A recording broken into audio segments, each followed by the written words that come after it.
하나님께서 오늘 우리에게 말씀하십니다. 지금 듣고 먹을 하나님 말씀은 두 곳입니다. 마태복음 18장 21절부터 35절과 구약성경 민수기서 12장 1절부터 3절입니다. 먼저 마태복음 18장 21절부터 35절. 그때에 베드로가 나와 이르되 주여, 형제가 내게 죄를 범하면 몇 번이나 용서하여 주리이까? 7번까지 하오리이까? 예수께서 이르시되 내게 이르노니 7번뿐 아니라 7번을 70번까지라도 할지니라. 그러므로 천국은 그 종들과 결산하려 하던 어떤 임금과 같으니 결산할 때에 10,000달란트 빚진 자 하나를 데려오매 갚을 것이 없는지라. 주인이 명하여 그 몸과 아내와 자식들과 모든 소유를 다 팔아 갚게 하라 하니 그 종이 엎드려 절하며 이르되 내게 참으소서, 다 갚으리이다 하거늘 그 종의 주인이 불쌍히 여겨 놓아 보내며 그 빚을 탕감하여 주었더니 그 종이 나가서 자기에게 100데나리온 빚진 동료 한 사람을 만나 붙들어 목을 잡고 이르되 빚을 갚으라 하매 그 동료가 엎드려 간구하여 이르되 나에게 참아주소서, 갚으리이다 하되 허락하지 아니하고 이에 가서 그가 빚을 갚도록 옥에 가두거늘 그 동료들이 그것을 보고 몹시 딱하게 여겨 주인에게 가서 그 일을 다 알리니 이에 주인이 그를 불러다가 말하되 악한 종아, 네가 빌기에 내가 네 빚을 전부 탕감하여 주었거늘 내가 너를 불쌍히 여김과 같이 너도 네 동료를 불쌍히 여김이 마땅하지 아니하냐 하고 주인이 노하여 그 빚을 다 갚도록 그를 옥졸들에게 넘기니라. 너희가 각각 마음으로부터 형제를 용서하지 아니하면 나의 하늘 아버지께서도 너희에게 이와 같이 하시리라. 아멘. 구약성경 민수기 12장 1절부터 3절까지입니다. 민수기 12장 1절부터 3절을 역시 봉독하겠습니다. 모세가 구스 여자를 취하였더니 그 구스 여자를 취하였으므로 미리암과 아론이 모세를 비방하니라. 그들이 이르되 여호와께서 모세와만 말씀하셨느냐 우리와도 말씀하지 아니하셨느냐 하매 여호와께서 이 말을 들으셨더라. 이 사람 모세는 온유함이 지면의 모든 사람보다 더하더라. 아멘. 마태복음을 읽으셨습니다. 100데나리온 빚진 자를 용서하지 못해서 다시 옥에 갇힌 주인의 종을 여러분께서 보셨는데요. 이 100데나리온이 얼마 정도 되는 돈일까요? 이게 그 마태복음 20장 품꾼의 비유에 보시면 1데나리온을 받기로 했다라고 써 있잖아요. 그 1데나리온이 하루 노동력으로 충분한 값이에요. 그러면 1데나리온이 하루 노동력인데 지금 100데나리온을 빚진 자가 뒤에 나옵니다. 뒤에 나오는데 그러면 이게 100일 노동력의 싹시다 이렇게 보시면 되겠어요.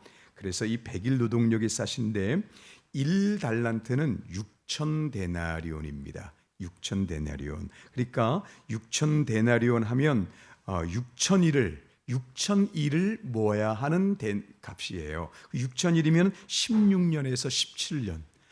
하나도 쓰지 않고 한 푼도 쓰지 않고 모아야 하는 돈이 그 6,000데나리온인데 그 6,000데나리온이 1달란트입니다.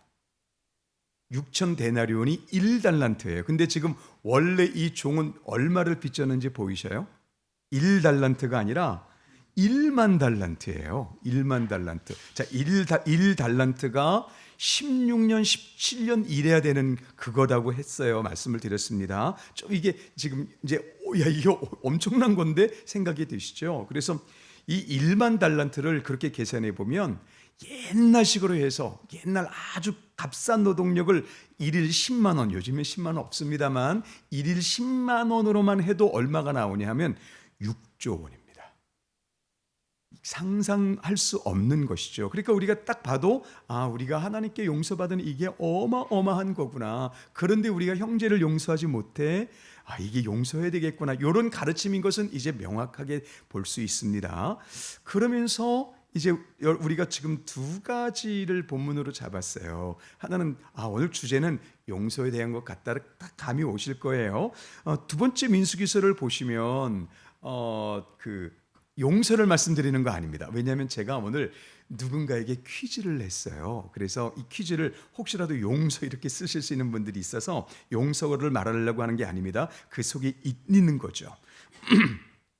또 한 가지 민수기서를 보셨을 때에 민수기서를 보시면 제가 그 전체적인 배경은 지금 시간상 다 설명을 하지 않겠습니다. 구스 여인을 취했다는 것이 있는데 그 구스 여인을 누구라고 말하는가? 또 그 다음에 그 다음에 어떻게 일이 진행하는가? 지금 이 부분은 일단 오늘은 빼겠습니다. 왜냐하면 일단 새벽기도 때도 잠깐 이 부분을 다뤘으니까 관심 있으시면 새벽기도를 한번 찾아보시면 되겠고요. 우리가 녹음을 하니까 지금 오늘 여러분과 생각하고자 하는 건 이 부분입니다. 그 모세가 온유하기가 지면의 모든 사람보다 승하였다 이렇게 개역성경에 기록되어 있거든요. 지면의 모든 사람보다 뛰어넘쳤다라고 하는 건데 그 온유함을 혹시라도 제가 실수하면 안 되기 때문에 원어를 다 찾아보고 했는데 원어나 그리고 원어를 다시 적용했던 모든 영어 성경들이 한결같이 온유, 물론 그 깊이는 고난까지 들어가지만 우리가 그렇게까지는 살필 필요가 없을 것 같고, 그리고 영어로 많이 쓰이는 게 humble입니다. humble이 humble, 겸손하다. 그래서 보통 영어 성경은 겸손하다 이렇게 많이 쓰고 있더라고요. 이게 지금 질문이 돼요. 왜냐하면 모세가 온유하고 겸손하신 건 참 감사해요. 근데 제가 생각하고 우리 생각할 때는 지금 모세는요, 애굽 왕과 영적인 전쟁을 벌이는 분이에요. 그리고 광야에서 하루하루가 찬양하면서 사는 삶이 아닙니다. 하루하루가 날마다 힘들고 어려운 가운데서 이스라엘 백성들을 끌고 가야 하고 하나님 말씀하신 대로 순종해야 되고, 그 다음에 가장 어려운 게 불평과 원망이 그렇게 많은 거예요. 공동체들이 이 사람 저 사람 섞여 있다 보니까. 그래서 이 불평과 원망 가운데 있거든요. 그러면 우리하고 비즈니스는 하셔야죠. 좀 열도 좀 받으시고 좀 힘도 좀 들고 그러셔야 되지 않습니까? 그런데 지면의 모든 사람보다도 온유함이 또는 겸손함이 넘치는 분이셨대요. 이게 어떻게 가능했을까? 오늘 이 부분을 우리가 나누고자 합니다. 목사들이 이제 통화를 하면 그 주말이 되면 거의 대부분 나누는 통화 중에 통화를 하거나 얘기를 하면 거의 대부분 어떤 걸 하냐면 이번 주일 뭘 가지고 설교해요? 요게 목사들은 이제 그게 주 대상입니다. 그래서 어떻게 하다 보니까 그런 통화를 하게 돼서 저는 오늘 이 설교는 월요일부터 작정을 하고 하는 설교거든요. 월요일부터 아주 그냥 강력하게 붙잡혀서 오늘까지 기다려 왔습니다. 그래서 제가 제목을 원래 아예 그냥 월요일 날 써놨어요. 과연 예인교회는 부흥할 수 있는가? 제가 이렇게 써놨습니다. 오늘은 은혜의 겉과 속 이렇게 썼는데요. 그래서 통화를 하면서 뭘 가지고 해요? 그래서 나 요런 주제를 할 거예요 하면서 제목을 과연 우리 교회는 부흥할 수 있는가 했더니 그 목사님이 하신 말씀이 손석기 또 나셨네 그러는 거예요. 무슨 토론을 해요? 왜 제목이 그렇게 너무 그런데? 그래서 제가 얼른 바꿨습니다. 근데 저는 지금 이게 저에게 굉장히 중요합니다. 과연 예인교회는 부흥할 수 있는가? 예스입니다. 예스예요. 오늘 말씀을 나누는 이 한 가지만 우리에게 들어오면 반드시 됩니다. 그래서 저에게는 오늘 이것이 여러분에게 잘 이해되어지도록, 지난주일은 하나님의 주권에 대한 설교였어요. 지난주일 오후는 그래도 하나님의 주권은 하나님의 뜻대로, 이게 사실 굉장히 중요한 거거든요. 하나님의 뜻대로, 이게 우리 마음에 안 들어요. 근데 이 하나님의 은혜를 알면 알수록 하나님의 뜻대로가 얼마나 귀한 것인지를 알게 되죠. 그래서 하나님의 뜻대로, 그 다음에 하나님의 지극히 높으신 지혜와, 그리고 마지막 결론이 우리를 위하여, 나를 위하여, 이게 하나님 주권의 삼속성이라고 말씀을 드렸거든요. 그게 오후에 드렸어요. 오전에는 너무 이게 하나님 주권이 이게 제가 설명하기가 너무 어려운 거예요. 한 주간 동안. 그래서 그냥 토요일 날 주님 모르겠습니다, 기도만 하겠습니다 하고 주일 오전은 다다다다 했습니다. 근데 오늘은 그 완전히 정반대로 차근차근히 설명을 해드려야 될 것 같아요. 그래서 그렇구나 해서 여러분에게 그것이구나 라고만 들어가면, 그러면 이제 그것이 우리에게 사모되어지고, 그래서 이 강단에서부터 이 은혜의 겉과 속에서, 겉은 지금까지 여러분께서 수없이 들으셨습니다. 그리고 속도 역시 물론 여러분 주님을 만나는 때부터 경험했던 것인데 그 속을 정확하게 알고 이제 이 은혜를 받기만 하면 된다. 그래서 부흥은 반드시 된다, 확실히 된다라고 말씀을 드릴 수 있어요.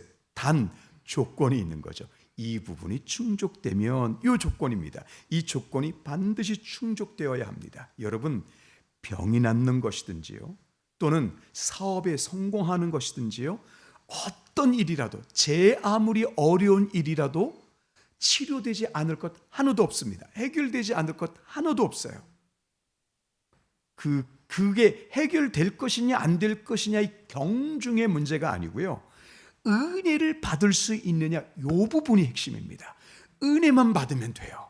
그 은혜의 겉은 계속해서 들으셨던 것처럼 하나님의 높으심, 일반적으로 쓰는 용어 하나님의 영광입니다. 하나님의 영광이 우리에게 임하니까, 하나님의 높으심이 임하니까 안 될 것이 되는 겁니다. 할렐루야. 이게 은혜의 겉이에요. 그래서 우리가 하나님의 높으심을 간구하는데, 문제는 하나님의 겉은 사실은, 그래서 원래 제가 오늘은 은혜의 겉과 속 이렇게 썼지만 그 전에 한 번 더 했던 게 있습니다. 근데 이게 영 저하고는 안 어울려서 겉바 속촉.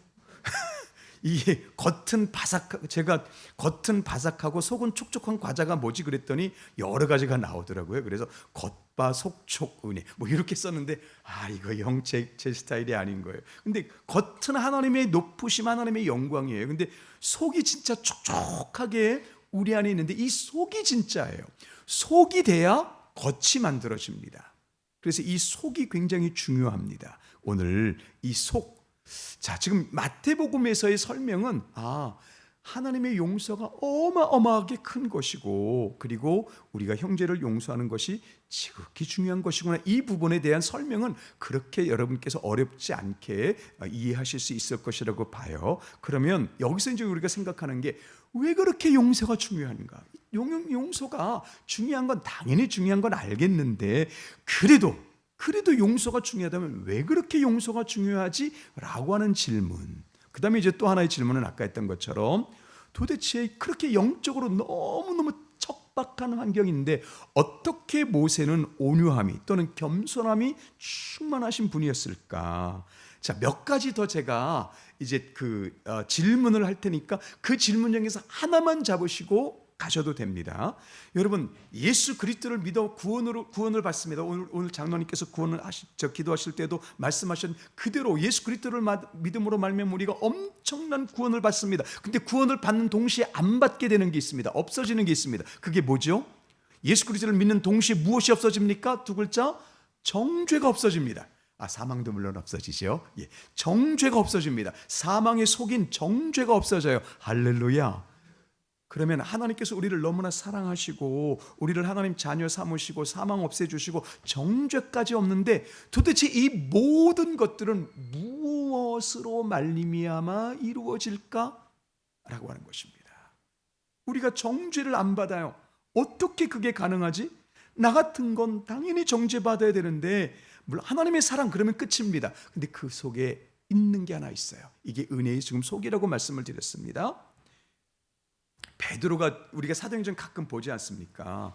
베드로께서 처방전을 내렸잖아요. 어떤 처방전인지 기억하시죠? 그 헬라파 과부들에게 구제가 끊어진 거예요. 그래서 이게 문제가 생긴 거예요. 그럼 우리 같으면, 야, 책임자 누구야? 데려와. 이렇게 해야 됩니다. 그래서 내가 한 거 아닙니다. 이 책임자가 그런 거예요. 저 같으면 그렇게 했을 거예요. 그래서 책임자를 어떻게 하든지 뭐 이렇게 하지 않았겠습니까? 근데 베드로께서 하신 처방이 뭡니까?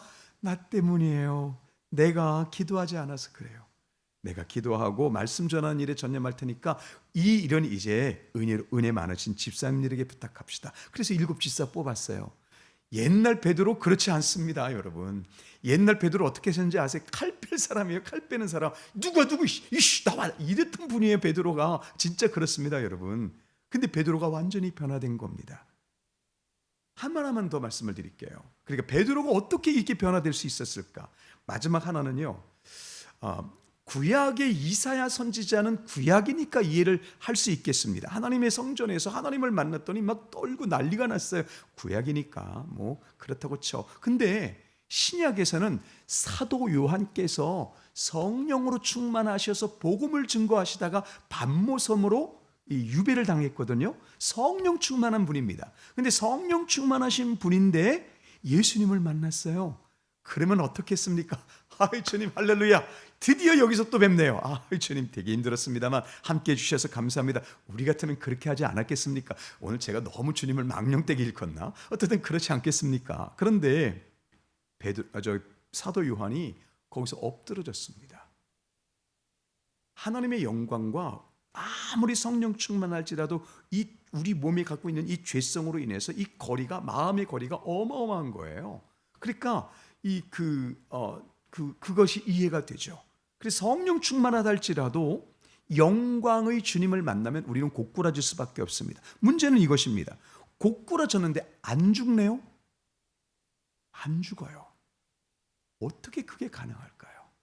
그 영광이 어마어마하게 크면 불타 죽든 뭐가 죽든 해서 우리는 죽을 수밖에 없어요. 근데 하나님께서 죽지 않고 살려주게 하십니다. 영광의 차이는 인정을 하는데 무엇 때문에 그게 가능할까? 하나입니다. 지금 이 네 가지, 다섯 가지 외에도 하나님께서 우리 안에 강력한 은혜로 역사하시는 것은 이 하나가 흐르는 겁니다. 저는 이번 주 중에 그래서 혹시라도 실수하면 안 되기 때문에 우리나라에서 대표적으로 부흥했던 교회의 옛날 모습, 그게 AI가 좋아요. 그래서 그 교회들을 이름을 대고 지금은 좀 다를 수도 있습니다. 지금은 여러분 우리 예인교회는 반드시 부흥됩니다. 할렐루야. 왜냐하면 오늘 이 메시지를 전하고 제가 순종을 안 한다? 저 주님 진짜 안 되죠. 절대 안 됩니다. 그러니까 저도 순종할 거고 우리 모두가 같이 순종할 것이니까 우리는 부흥됩니다. 중요한 건 부흥한 다음에 변질되지 마셔야 합니다. 그러려면 차라리 이 모습 이대로가 좋겠습니다. 여러분, 하나님께서 우리에게 은혜가 흐르는 통로로 쓰시기를 바랍니다. 주중에 우리가 많이 나눴습니다. 새벽 기도를 통해서 부자가 되는 것은 나쁜 게 아니에요. 부자가 돼서 은혜가 흘러가도록 은혜를 흘려보내야 되는데 이게 은혜를 흘려보내지 않으면 썩어요. 그게 문제예요. 여러분 부자 되시길 바랍니다. 부자 되십니다. 은사 구하시길 바랍니다. 다 받을 수 있어요. 은혜만 임하면 돼요. 교회는 개인이든 공동체든 은혜 공동체입니다. 은혜입니다. 은혜만 임하면 돼요. 중요한 건 은혜가 임해서 하나님께서 여러분에게 은사 주시고 우리가 부흥합니다. 반드시 부흥하는데 받지 이렇게 돼서 지금까지 우리 안에 있었던 인간적인 것들을 들춰내는 것이 아니라 우리만을 자랑하는 것이 아니라 은혜 흘려보내는, 그리고 변질되지 않는 공동체, 주님께 쓰임받는 놀라운 공동체 되기를 예수 그리스도 이름으로 축복합니다. 반드시 부흥합니다. 자, 그러면 그렇게 해서 이제 찾아봤거든요. 똑같아요. 다 가난하고 그 가난의 경중은 좀 다를 수 있겠지만 어떻게 이렇게 비참하게 살았나 할 정도로 가난하고 힘든 교회들이었습니다. 그런데 은혜가 임하는 거예요. 이게 공통점이 있어요. 공통점이 있습니다. 그 공통점 안에, 외적인 공통점 안에 들어있는 은혜의 속성이 무엇일까? 오늘 우리 청년들과도 말씀을 마침 또 오늘 청년들과의 성격 공부도 또 그것을 또 설명해 주고 있습니다. 유대인들은 하나님 앞에 의를 쫓았다는 거예요. 의를 그렇게 쫓았는데 하나님께서 유대인들은 오히려 버리시고 아무 가치 없는 이방인들은 부르셨다. 그럼 어떻게 의를 사모했던 유대인들은 왜 쫓김을 당하고 그 참으로 이방인이라고 했던, 쓰레기라고 했던 그들이 하나님 앞에 들어올 수 있었을까? 이게 오늘 청년들하고도 나누게 됩니다. 이제 이건 청년들 거는 나중에 보니까 이게 딱 맞은 거고요. 어떻든 그렇습니다. 이거 한 주간 동안 그렇게 나눴던 것인데, 혹시 지금 여러분 안에 목사님 답은 이것입니다라고 지금 여러분 안에 감이 오십니까? 오늘 이 올린 찬양에도 답이 있습니다. 일단 분명한 것 하나는 우리 의가 아닙니다. 은혜는 우리의 올바름, 우리의 신실함, 이거하고는 아무 관계 없습니다. 그래서 먼저 말씀을 드릴 게 한 가지가 있어요. 여러분, 은혜 받기 위해서 반드시 피하여야 될 것. 그래서 이 시대에는 은혜 받기가 어렵습니다. 이 시대는 은혜 받기가 참 어려워요. 하지만 그럼에도 불구하고 은혜는 존재합니다. 하나님은 은혜로만 우리를 만나시거든요. 은혜로만 우리와 함께 하시고 은혜로만 이끌고 가시기 때문에 은혜는 여전히 존재해요. 근데 지금은 은혜 받기가 참 어렵습니다. 이 한 가지를 조심하십시오. 뭘 조심하시느냐? 마음이 강팍해지는 거예요. 이거 조심하셔야 됩니다. 상처 쉽게 받는 거, 열등감에 쉽게 빠지는 거, 그래서 마음이 강팍해지는 거, 이거 굉장히 위험합니다. 이건 은혜를 거절하게 돼 있어요. 마음이 강팍해지지 않으시기를 축복합니다. 마음이 강팍해지시면 안 돼요. 굉장히 중요한 것입니다. 근데 이 하나님께서 어떤 은혜의 속성을 갖고 있는가를 알면 강팍해지고도 싶어도 못합니다. 왜냐하면 은혜를 놓치면 안 되니까. 어쨌거나 강팍해지는 것을 조심하세요. 이 시대가 얼마나 강팍한지 모릅니다. 얼마나 강팍한지 몰라요. 스포츠 하나를 보아도 강팍하게 돼 있고요. 다 강팍해요. 영화에도 옛날 같았으면 소위 커트를 몇 번이나 당했을 영화들이 지금은 어린아이도 보고 있습니다. 너무 시대가 강팍해요. 게임들부터 시작해서 옛날 같았으면 진짜 우리가 얘야 담배 피지 말아라, 걔 걱정해서 할 수 있지 않겠습니까? 이제 못합니다. 저도 못합니다. 웃으면서도 못합니다. 걔가 저를 고발할 텐데요. 여러분, 이 시대가 지금 우리나라가 이렇게 바뀌었습니다. 강팍을 조심하십시오. 이거는 이제 소극적인 내용으로 이제 하는 거고요. 그러면 모세를부터 생각을 해보겠습니다. 모세는 진짜 지금 찌들어도 될 만큼의 큰 어려움의 삶을 살고 있는 분이거든요. 그런데 겸손함과 온유함이 가득했어요. 여러분, 이 세상에서 가장 큰 복이 뭔지 아셔요? 이거 말장난 아니거든요. 근데 진짜 하다 보니까 말 유희처럼 됐는데, 이 세상에서 가장 큰 복은 굴복입니다. 저 절대 말장난 아니에요. 근데 어떻게 하다 보니까 이게 말의 유희처럼 들리실 텐데, 하나님 앞에 굴복되어지는 게요, 너무나 귀한 일입니다. 하나님 앞에 굴복. 이게 굴복은 하나님께서 억지로 힘으로 너 굴복해, 이게 아니고요, 하나님의 은혜에 감동돼서 내 자아가 녹아버리는 겁니다. 그 굴복이에요. 사랑으로 말미암은 굴복이 되는 거거든요. 모세가 아시다시피 하나님께서 아기 때부터 모세를 살려주셨고, 그래서 40대가 되었을 때는 이제는 때가 되었어, 나 이 정도면 많이 알고 힘도 세, 그러니까 지금이 적기다, 생각할 땐 그랬어요. 그래서 이스라엘 백성들을 위해서 한 번 힘을 썼는데 하나님께서 아직 쓰지 않으셨습니다. 그리고 다시 40년을 기다리신 후에 떨기나무 가운데서 모세를 부르시고, 그때부터 모세를 사용하시기 시작하셨어요. 그 사이에, 그 80년이라는 사이에 모세가 어떤 영적인 훈련을 받았고 그렇게 되는지 우리는 정확하게 모든 것 하나하나를 알 수는 없습니다. 그런데 분명한 것은 모세에게는 하나님에 대한 굴복이 있었습니다. 이 굴복은 아까 말씀드린 것처럼 힘에 의한 억지로의 굴복이 아니라 하나님의 높으심이 온전히 채워짐으로 말미암아 일어나는 자연스러운 현상입니다. 교회가 성숙하느냐 성숙하지 못하느냐는 이 굴복이 있는 사람들이 늘어나느냐 늘어나지 못하느냐에 달려 있습니다. 하나님의 은혜를 체험할 수는 있어요. 하나님의 살아계심을 맛보는 사람들도 몇 명은 있어요. 근데 하나님의 은혜에 굴복하는 건 다릅니다. 굴복은 달라요. 자, 모세가 그렇게 굴복되었습니다. 목사님, 은혜의 속성은 굴복이군요. 그건 열매예요. 은혜의 속성을 우리가 체험으로 인한 열매가 굴복입니다. 이 굴복이 어떻게 일어났을까요? 여러분, 오늘 우리가 같이 고백하게 될 찬양이 제목이 예수 피를 힘입어인데, 주님 보좌로 나아갈 때에 어떻게 나아갈까? 나를 구원하신 주님의 십자가, 그걸 믿으며 가네 하면서 뭐라고 말하냐 하면, 자격 있는 내 힘이 아닌, 이렇게 말하고 있습니다. 자격으로 가는 거 아닙니다. 내 힘으로 가는 거 아닙니다. 하나님의 보좌 앞에 그러면 뭘 갖고 갈까요? 이 부분이죠. 여러분, 은혜의 겉바 속촉이라고 말할 때의 은혜의 속은 우리를 불쌍히 여기심입니다. 이미 수없이 많이 들으셨던 것입니다. 그런데 그것이 너무나 중요합니다.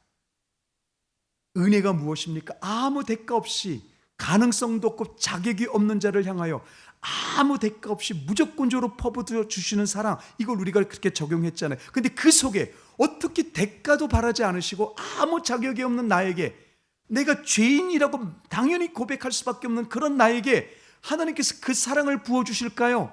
하나 때문입니다. 나를 너무나 불쌍히 여기시는 거예요. 왜 불쌍히 여기실지 몰라요.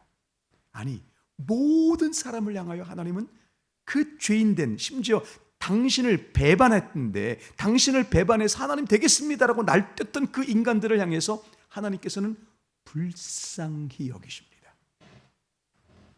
은혜의 속성이 이 부분입니다. 하나님의 불쌍히 여기심. 이게 대표적으로 이름을 대지는 않겠습니다만 큰 이전에 있었던 가난한 교회들이 있었는데, 그 교회들이 부흥할 때 어떤 일이 일어난지 아세요? 병고침이 당연히 일어납니다. 안 되던 일들이 해결되기 시작합니다. 하나님께서 여기서 역사하시기 시작했어. 하나님께서 의대로 역사하시기 시작했어. 그 겉이 분명히 너무너무 화려해요. 근데 그 속에 보면 불쌍히 여기심이에요. 의지할 것 없는 사람들을 향하여 하나님께서 베풀어 주신 은혜, 불쌍히 여기심이요. 여러분, 어떤 기도 제목을 응답받을 수 있는가? 이 기도 제목이 너무 커서 이게 지금 인간적으로 이루어지기 어려워서 응답이 안 되는가? 그게 아닙니다. 은혜가 안 들어오는 거예요. 뭐가 안 들어온다고요? 하나님의 불쌍히 여기심이 내 속에 못 들어오는 거예요. 하나님의 불쌍히 여기심. 여러분, 제가 목사된 지가 몇 년 됐다고 치겠습니다. 목사된 지 몇 년 돼서 목회가 좀 뭔지 알고 교회 구조가 뭔지 안다고 치겠습니다. 그래봤자 얼마나 안다고 지가 뭐라고 교인들을 스스로 판단해버리고 목사를 판단해버립니까? 하나님의 불쌍히 여기심이 제 속에서 떠나버리면 저는 그때부터 사건 목사 됩니다. 성도들을 정죄하기 시작하고요, 그냥 예수 그리스도 안에 정죄가 없습니다라고 하는 하나의 교리일 뿐이지 저하고는 아무 관계없이 수없이 많은 칼날로 설교한답시고 수많은 사람들을 죽일 겁니다. 하나님의 불쌍히 여기심을 잃어버리면 영적 생명이 죽습니다. 모세가 그렇게 온유함과 겸손함이 넘칠 수밖에 없었던 이유는 이거 내가 하는 거 아니에요. 이스라엘 백성들, 그때는 나라도 아니었습니다. 노예로 400년 살았던 그들을 향한, 그리고 나를 향한 하나님의 불쌍히 여기심이 매일매일 새로운데 어떻게 겸손해지지 않을 수 있어요? 어떻게 정죄가 나와요? 그래서 여러분, 모세가 딱 한 번 정죄했습니다. 언제인지 아시죠? 그때도 이스라엘 백성들이 물 없네, 물 없어, 물 줘 그랬더니 모세가 하나님께 가서 물 달라는데요, 그래서 하나님께서 가서 반석을 치면 물 나올 거야 그랬더니 자식들아, 너희 때문이야 하면서 물 3번 쳤습니다. 딱 한 번. 충분히 이해가 됩니다. 언제까지 그렇게 할 거냐고요. 모세도 넘어질 때가 있었습니다. 하나님의 불쌍히 여기심을 놓칠 수밖에 없는 때가 있었어요. 여러분, 그 하나 때문에 모세가 가나안에 못 들어갑니다. 왜냐하면 그것도 하나님의 계획이죠. 모세가 신이 아니거든요. 그래서 하나님께서는 모세의 사역이 여기까지인 것을 아시고 그 다음에 여호수아로 연결시켜 주신 거거든요. 베드로, 이전 같았으면 칼 휘두르는 사람이었습니다. 성격 불이었습니다. 우리 같았으면 굉장히 적극적인데 그런 분이었어요. 그런 분이 내가 기도 못해서 그래요, 내가 기도할게요. 어떻게 바뀌었습니까? 베드로 예수님 부인했던 사람이잖아요. 주님, 그리스도의 불쌍히 여기심, 이 한 가지가 은혜의 속성입니다. 그리스도인들이 이 세상에서 누구인지 아십니까?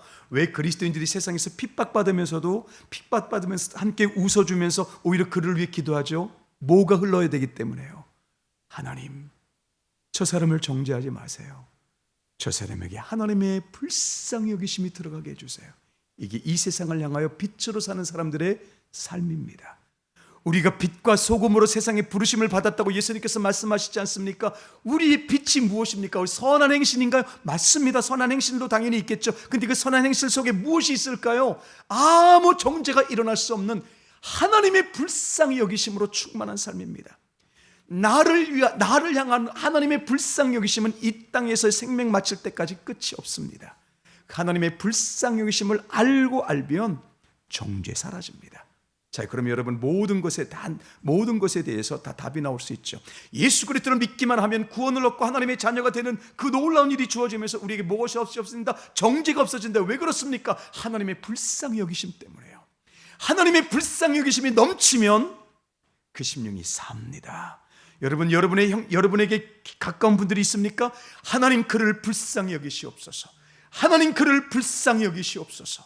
하나님은 이미 불쌍히 여기시는데 내가 그것을 놓고 기도함으로 인해서 내 안에 하나님의 불쌍히 여기시는 마음이 넘쳐나면 하나님의 역사가 일어나기 시작합니다.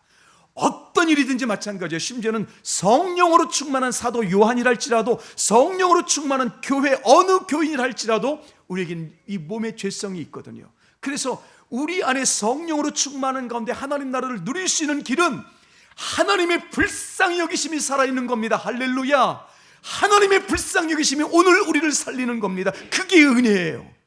그 내적인 하나님의 불쌍히 여기심이 채워지면 하나님의 높으심이 겉으로 드러나는데 그걸 표적이다, 기적이다 이렇게 말하는 것이죠. 강팍해지시면 안 됩니다. 강팍해질 일이 한둘이 아니에요. 나를 힘들게 하는 사람들도 있습니다. 나는 열심히 살고 성실함에도 불구하고 나를 이 구속으로 몰고 간 사람이 있습니다. 여러분, 하나님의 주권을 시인하십시오. 하나님의 주권이 여기도 있어요. 그러니까 나는 뭘 알기만 하면 됩니까? 주님 나에게 이렇게 어려움을 주시는 이유는 왜 어려움을 주실까요? 하나님의 불쌍히 여기심 더 채우라고요. 하나님의 불쌍히 여기심을 더 내 안에 채우라고요. 그러면 그 형제를 사랑할 수 있게 됩니다. 그러면 기적이 일어나는 겁니다. 우리 예인교회가 일할 수 있습니까? 예인교회가 과연 부흥할 수 있습니까? 아멘이 되어야 합니다. 예인교회 안에 진정한 하나님의 불쌍히 여기심이 넘칠 수 있을 정도로 주님 내가 죄인입니다라고 고백하면서 하나님의 불쌍히 여기심이 이 시대를 통과하게 해주세요. 하나님의 불쌍히 여기심이 이 수많은 사람들을 살려주세요 하면 부흥은 일어날 수밖에 없습니다. 여러분, 하나님의 불쌍히 여기심, 그것 때문에 오늘도 우리가 살아가고 있는 것입니다. 하나님의 불쌍히 여기심이 은혜의 속에 있습니다. 승리하시기를 예수 그리스도 이름으로 축복합니다. 오늘 혹시 넘어지셨습니까? 걱정하지 마세요. 하나님은 나를 불쌍히 여기십니다. 그때 하나님 이런 나를 불쌍히 여기십니다. 이런 나를 사랑하십니다. 한 번만 고백해 보세요. 성령의 강력한 은혜가 하나님의 영광으로 여러분을 사로잡으실 겁니다. 임하시군요. 이게 은혜로군요.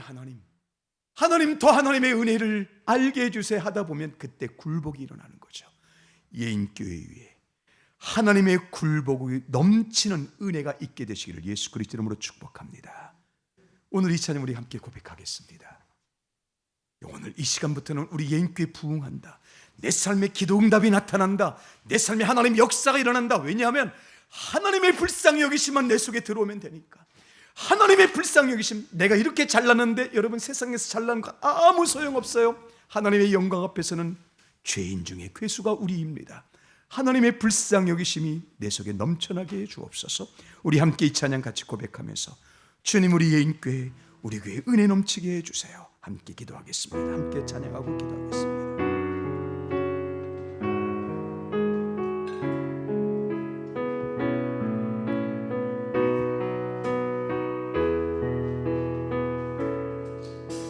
주의 보좌로 나갈 때 어떻게 나가야 할까? 나를 구원한 주의 십자가 그것을 믿으며 가네. 주의 보좌로나 나 여전히 부족합니다. 나 여전히 부족. 하지만 하나님께서 불쌍히 여기심으로 나를 품으셨습니다. 나를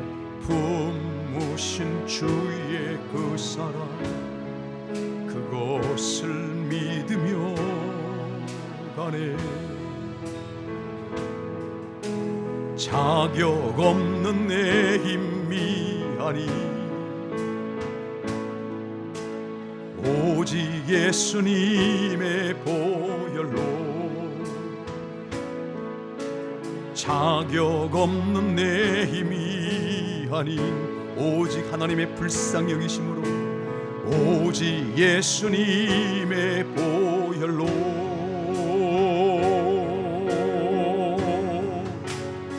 십자가의 보혈 완전하신 사랑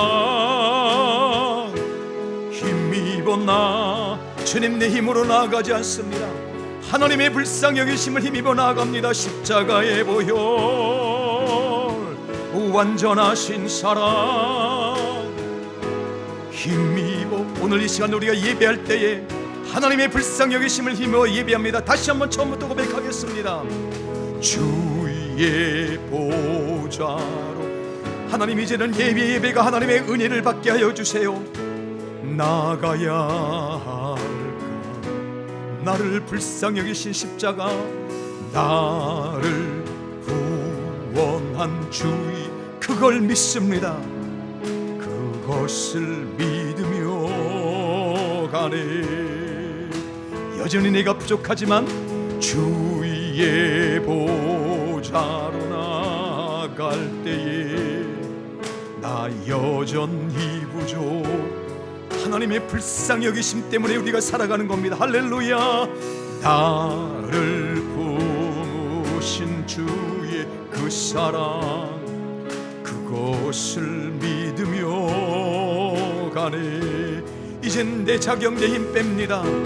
자격 없는 내 힘이 아닌 하나님의 불쌍히 여기심으로 오직 예수님의 보혈로 아멘. 자격 없는 내 힘이 아니 오직 예수님의 보혈로.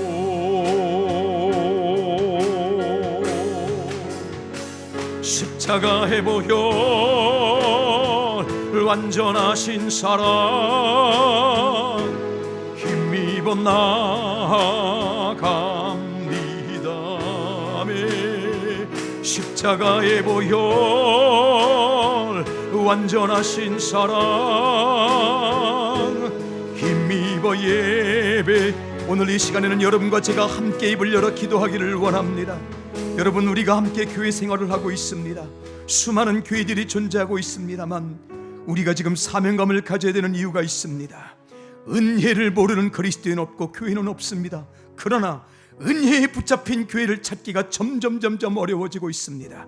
은혜로 사역해야 되는데 사람의 지혜로, 은혜로 일해야 되는데 사람의 성실로 모이고 있는 것이 많아지고 있습니다. 하나님의 높으심이 거치라면 하나님의 불쌍히 여기심이 은혜의 속성임을 분명히 알았는데, 하나님, 우리 예인교회부터 시작하여 은혜가 다시 불붙게 하여 주시옵소서. 이 시대에 다시 한번 하나님의 은혜가 불붙게 하여 주시옵소서. 사람의 똑똑함이 간증되는 것이 아니라, 사람의 성실함이 아니라 은혜에 붙잡힌 교인들이 늘어나게 해주시고, 우리 예인교회가 반드시 그러므로 말미암아 먼저 부흥되어 이 시대 감당하게 해주옵소서. 은혜 충만한 교회 되게 하여 주시옵소서라고 이 시간 통성으로 기도하겠습니다. 하나님 아버지, 감사합니다. 다시 한번 하나님께 간구하며 찬양하는 것 기억하시옵소서. 하나님이 마지막 시대에 하나님 우리 예인교회에 은혜 부어주시옵소서. 하나님의 불쌍히 여기심을 부어주시옵소서. 우리 중에 어떤 사람도 잘난 사람 없습니다. 똑똑한 사람 없습니다. 그것 때문에 하나님 앞에 인정받을 수 있는 사람 한 사람도 없습니다.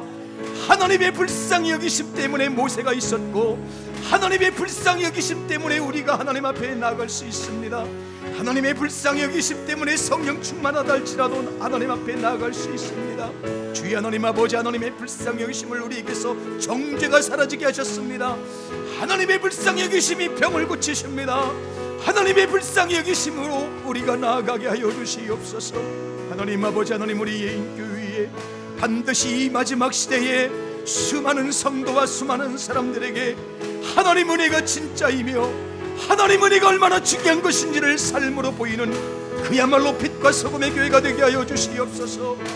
하나님의 불쌍히 여기심을 없인 여기고 하나님의 불쌍히 여기심을 알지 못하여 방황하는 수많은 심령들에게 하나님의 불쌍히 여기심을 따라 은혜 나눠주는 공동체, 하나님의 불쌍히 여기심을 따라 승리하는 아름다운 교회가 되게 하여 주시기를 원합니다. 역사하여 주시옵소서. 역사하여 주시옵소서. 할렐루야. 하나님 아버지 감사합니다. 자격 없는 내 힘이 아닌 같이 고백하겠습니다. 자격 없는 내 힘이 아닌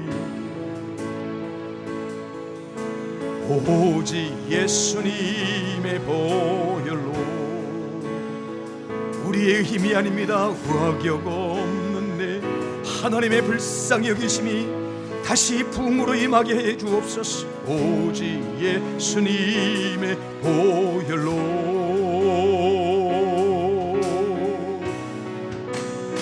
십자가의 보혈, 완전하신 사랑 힘입어 나아갑니다.